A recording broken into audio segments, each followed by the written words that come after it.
білесіз бе Айдары? Бүгінгі Айдарда күнделікті тұрмыста қолданатын сөздерді ауыл тұрғындары дұрыс айтып жүр ме?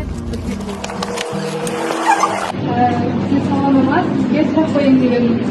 Мына сөздердің қай нұсқасын күнделікті өмірде қолданасыз? Әуе билеті және ұшақ билеті. Ұшақ билеті дұрыс. Келесі қозғалту, қозғау. Қозғау. Қозғау, жақсы, рахмет, дұрыс. Күнделікті емеске. Саламатсыздан сайын жібердім. Күнделікті өмірде осы сөздердің қайсысын қолданасыз? Оқып бастадым, оқи бастадым. Дұрыс. Келесі мерекеңізбен, мереке құтты болсын. Мерекеңізбен.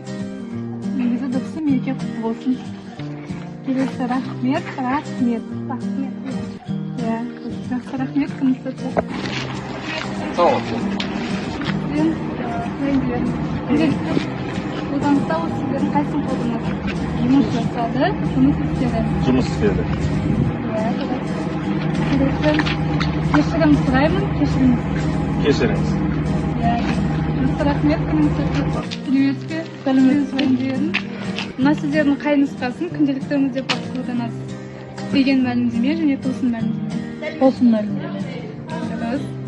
Келесі туылған күн, туған күн. Туылған күн. Негізі туған күн болады. Келесі тәуекелге бару, тәуекел ету. Тәуекел ету.